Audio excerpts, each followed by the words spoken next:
Welcome to your daily listen. We're your AI hosts, bringing you stories from across the web. Today we'll be covering an Orioles player's health and a college baseball tournament, and some interesting developments in the electric vehicle industry.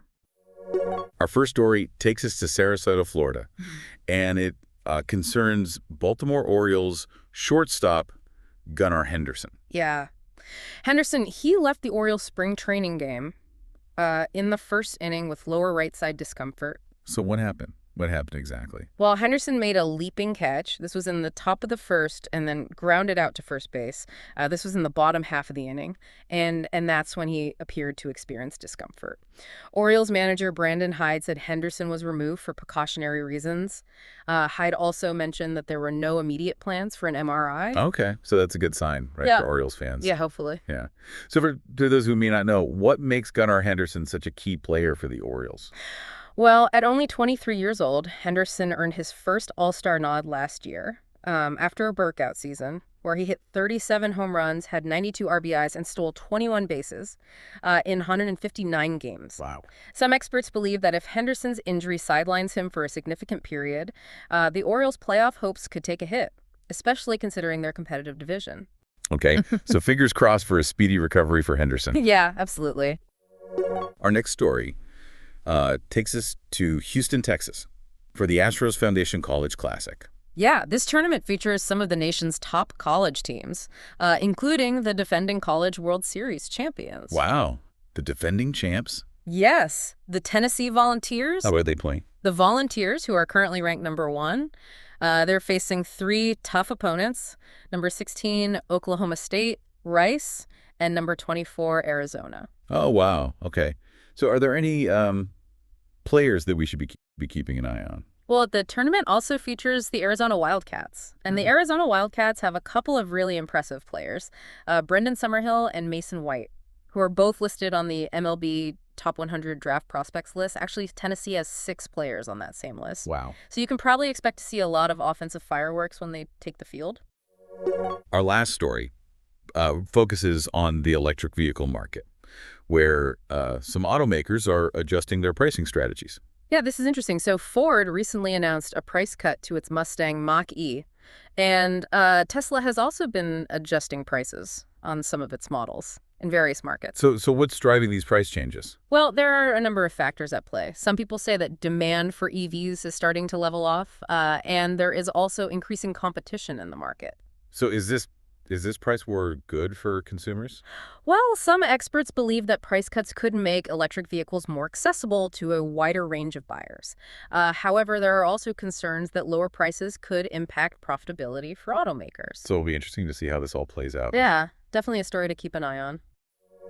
That's it for today. If you'd like to learn more about any of these topics, you can scroll to see related stories. Or visit your Discover feed to keep exploring.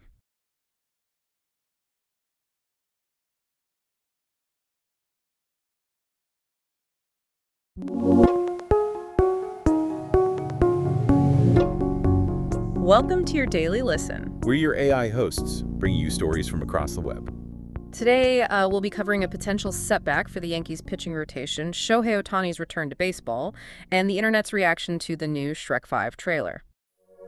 Our first story takes us to the New York Yankees, where there's some concern surrounding starting pitcher Luis Gil. During a recent bullpen session. A bullpen session. Yeah, a practice pitching session. Oh, right, of course. Gil was shut down because of tightness in his pitching shoulder. An MRI is scheduled to determine how serious the issue is. This is definitely a cause for concern for the Yankees, who were relying on Gil to be a crucial part of their pitching rotation. Gil had a breakout season last year. He did. He pitched over 151 innings with a 3.50 ERA. Yeah.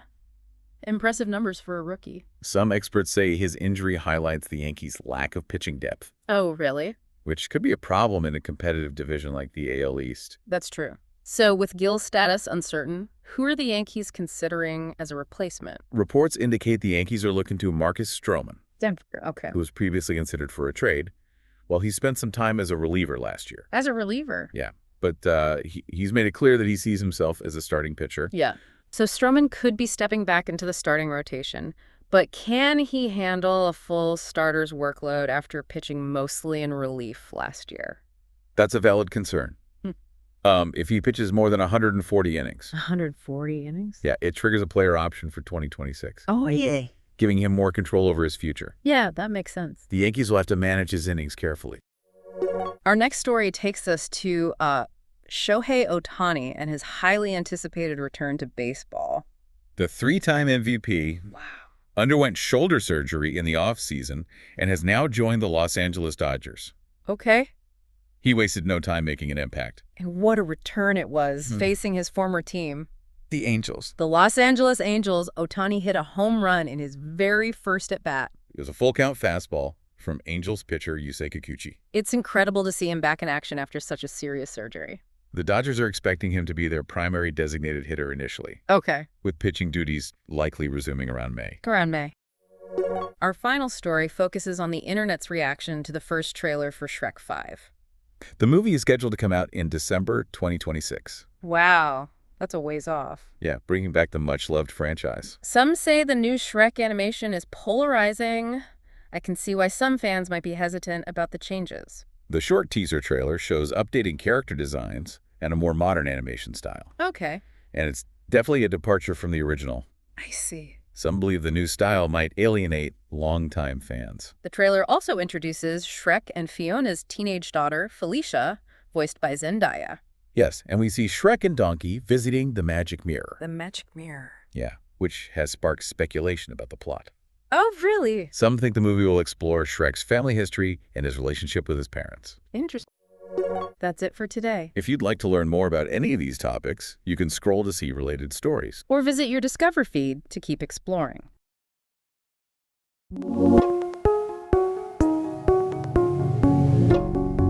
Welcome to your Daily Listen. We're your AI hosts, bringing you stories from across the web. We'll be covering the Cincinnati Reds spring training, some standout Mets pitching prospects, and a reboot of A Walk to Remember. Our first story takes us to Arizona for some spring training baseball. Yeah, the Cincinnati Reds took on the San Diego Padres in a game on Saturday. And they won.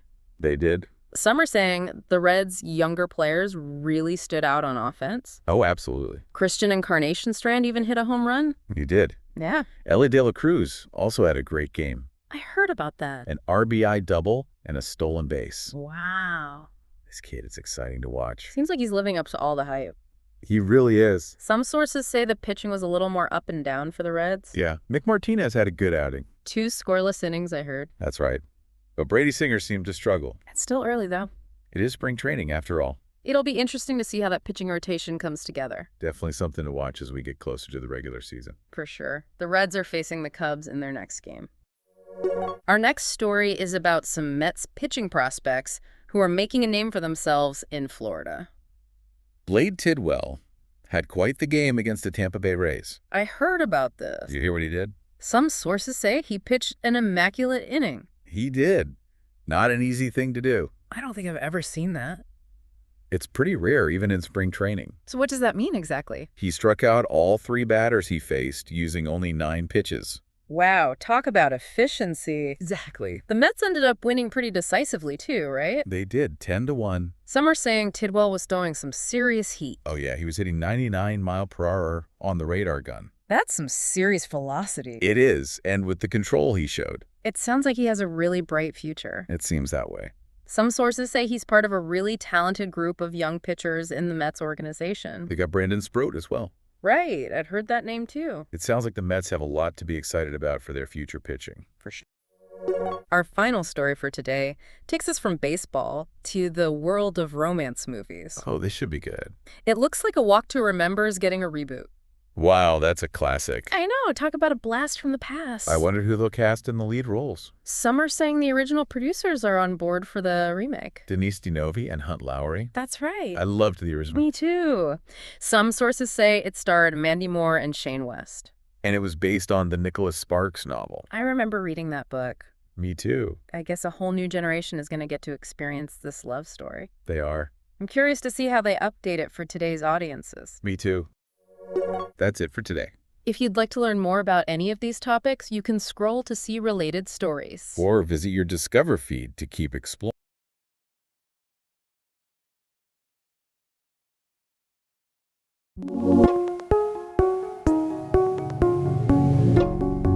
Welcome to your daily listen. We're your AI hosts, bringing you stories from across the web. And today we'll be covering Corbin Carroll's spring training injury, Conan O'Brien being selected to host the Oscars, and some of this year's big Oscar winners. Sounds like a good lineup.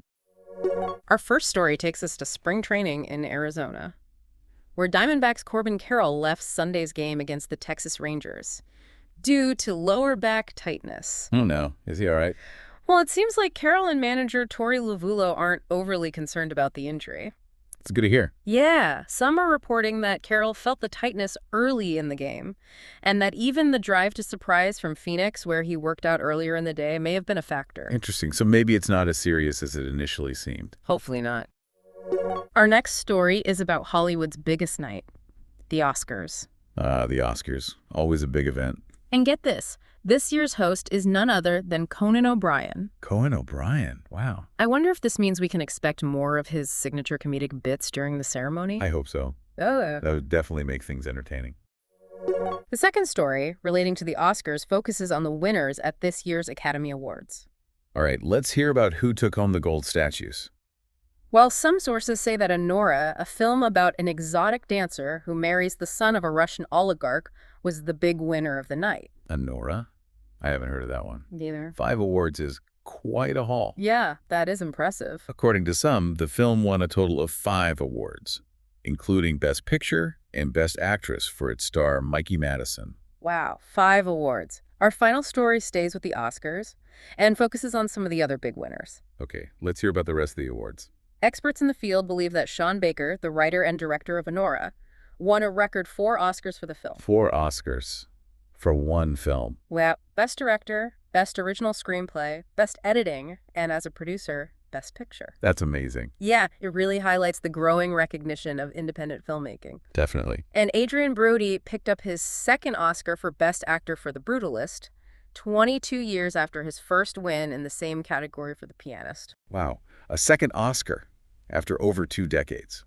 That's quite a comeback story. It is. And rounding out the awards, the Brazilian film, I'm Still Here, won Best International Feature, beating out the heavily favored Emilia Perez. It sounds like it was a night full of surprises and well-deserved wins. That's it for today. If you'd like to learn more about any of these topics, you can scroll to see related stories. Or visit your Discover feed to keep exploring.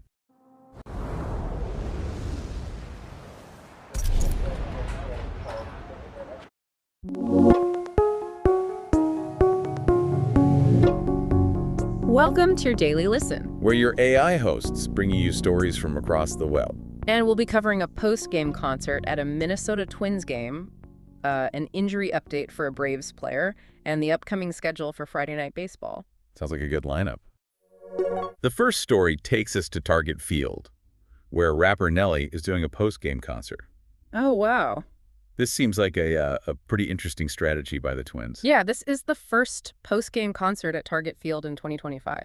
So it could be a way to draw in crowds beyond just the typical baseball fan. Makes sense. Nelly's got some huge hits, so that's a big draw. But it also kind of says something about how teams are thinking about attracting fans these days, doesn't it? Trying to create a whole event around the game. It definitely seems like it. The concert is scheduled for July 11th after the Twins game against the Pittsburgh Pirates. Speaking of Nelly's history with Target Field, wasn't he there a few years back? That's right. He opened for the Backstreet Boys back in 2017. The Twins also had post-game concerts last season with Flo Rida and Chris Young. So they're really making this a regular thing. It'll be interesting to see if other teams start doing the same. Our next story is about an injury that could really shake things up for the Braves. Sean Murphy is out for potentially a significant chunk of the season with a fractured rib. Ouch! That's bad news. Didn't he have injury issues last year, too? This puts a lot of pressure on their backup catcher. He did. He missed the start of last season, too. Reports say this injury happened after he was hit by a pitch during a spring training game against the Marlins. This is a tough break for the Braves, especially after they declined Travis d'Arnaud's option and he signed with the Angels. Their catching depth was already a concern, wasn't it? Exactly. It's early, but losing Murphy could have a real impact on their season. Sounds like the Braves front office might be wishing they kept d'Arnaud around right now. It's possible. They might need to make a roster move quickly. Some people are saying this is a good chance for their top prospect, Drake Baldwin, to prove he's ready for the big leagues. Yeah, this could be a make-or-break moment for Baldwin. It'll be interesting to see how he handles the pressure. Our final story for today focuses on the return of Friday Night Baseball. Apple TV Plus announced that its Friday Night Baseball doubleheaders will be back for a fourth season. And it looks like they're kicking things off with some great matchups right away. The season starts on March 28th. The first doubleheader features the Baltimore Orioles at the Toronto Blue Jays and the New York Mets at the Houston Astros. That's a strong start. Any word on who's doing the broadcast this year? The broadcast team for the past 2 seasons will be returning, along with the pregame and postgame shows. Glad to hear they're keeping that consistency. Are they doing the whole season again? The schedule for games through June 27th has already been announced, so fans can start planning their viewing parties now. And remember, Apple TV Plus subscribers can watch all the games without local blackouts. That's it for today. If you'd like to learn more about any of these topics, you can scroll to see related stories. Or visit your Discover feed to keep exploring. Mavis? That's a pretty neat name. Yeah, my mom picked it. So, are you gonna tell me? Welcome to your Daily Listen. We're your AI hosts, bringing you stories from across the web. Today we'll be covering Nick Pivetta.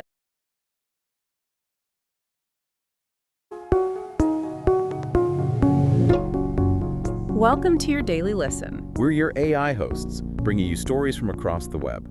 Today we'll be covering Nick Pivetta's Padres debut, the Cincinnati Reds split squad game, and the Oakland A's move to Las Vegas. Our first story takes us to Peoria, Arizona, where Nick Pivetta made his debut for the Padres. Yeah, he had a really strong outing in his spring training debut. Seems like it. Struck out 4 batters and didn't allow any hits.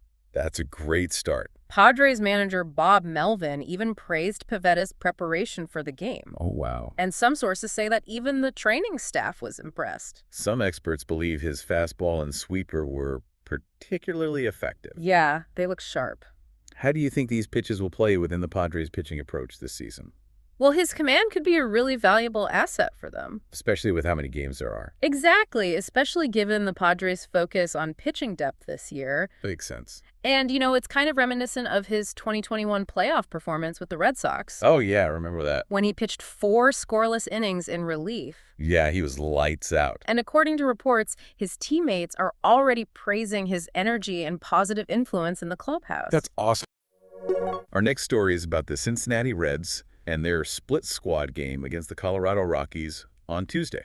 Oh, right. How'd that go? They lost their first game. Ah, too bad. But there were some standout individual performances. Oh, really? Like who? Well, Will Benson hit a massive 465-foot home run. Wow, a 465-footer. That's huge. Yeah, and it had an exit velocity of 114.4 mph. That's got to be one of the hardest hit balls of spring training so far. Unfortunately, though, it wasn't enough to overcome the Rockies' early lead. I see. Some experts say that Graham Ashcraft, who's competing for a spot on the roster, had a tough time on the mound. Oh, no. What happened? He gave up 5 runs early on. 5 runs. Yikes. How much do you think this outing will affect his chances of making the team? Well, spring training is all about evaluation, so this item will definitely be a factor in their decision. For sure. He gave up those 5 runs on 8 hits in just under 3 innings. Not great. However, the coaching staff will be looking at his performance over the entire spring, not just one game. Yeah, one game doesn't make a season. Right, exactly.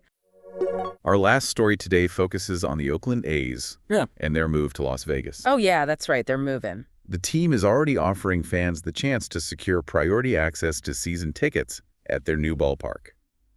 Interesting. How does that work? For a $19 a one-cent deposit, fans can get on the priority list for season tickets. $19.01, huh? Yeah, the price is a nod to the team's founding year of 1901. Oh, that's a cool detail. The new ballpark is set to open in 2028 at the southeast corner of Las Vegas Boulevard and Tropicana Avenue. That's a pretty prime location. But some people are wondering if the project will even happen. Oh, why is that? Well, there have been some delays and, some people are skeptical. Makes sense. But a groundbreaking is planned for this spring. So, Oh, wow, so soon. yeah, so we'll see how it all unfolds. Yeah, it'll be interesting to see what happens.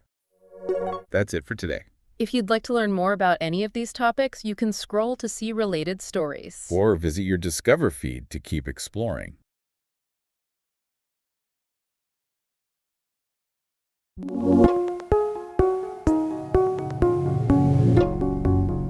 Welcome to your daily listen. We're your AI hosts, bringing you stories from across the web. Today, we'll be covering Roki Sasaki's Electric Dodgers debut, And the White Sox's plan to boost attendance, right.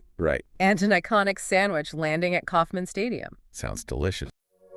Our first story takes us to the baseball diamond, where Roki Sasaki just had, well, a stellar spring debut with the Dodgers. Yeah, the 23-year-old righty struck out 5 batters over 3 scoreless innings. Pretty impressive. And his fastball even hit, what was it, 99.2 mile? Yeah, 99.2. But you know what really had people talking?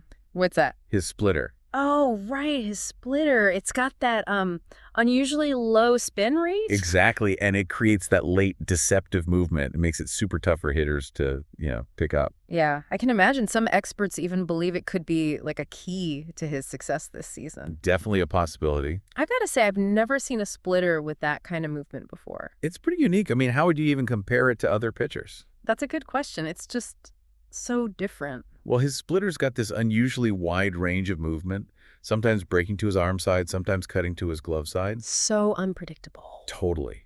Batters just can't anticipate it. Think you can keep this up in the regular season? Well, one fantasy baseball expert believes Sasaki's performance could really, significantly boost his fantasy draft value. Interesting. But yeah. It remains to be seen how he'll handle the pressure of those, high-stakes games. Good point.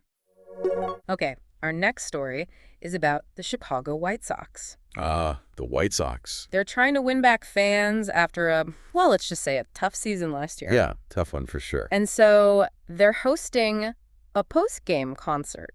With Florida in June. Florida. That's an interesting choice. I wonder how that'll go. Do you think a concert's going to be enough to bring fans back to the ballpark? I don't know. It's a unique approach, that's for sure. But, some experts wonder if it'll be enough to kind of overcome the team's on-field challenges. Well, according to reports, they're coming off a 121-loss season. Ouch. Yeah, their new manager, Will Venable, he's got a tough job ahead of him. He does. Some have even suggested that this concert is part of a larger trend. Teams exploring new ways to entertain fans beyond just, the game itself. Right, beyond the game. Interesting. It'll be interesting to see if it pays off for them. Okay, our final story takes us to Kansas City. Kansas City. Where a local barbecue favorite is coming to Kauffman Stadium. This is a good one. It is. Joe's Kansas City Barbecue will be serving their famous Z-Man sandwich at Royals games this season. The Z-Man. So good. I've actually never had a Z-Man before. Really? What makes it so special, you ask? Well, let me tell you. Please do. It's a Kansas City staple, right?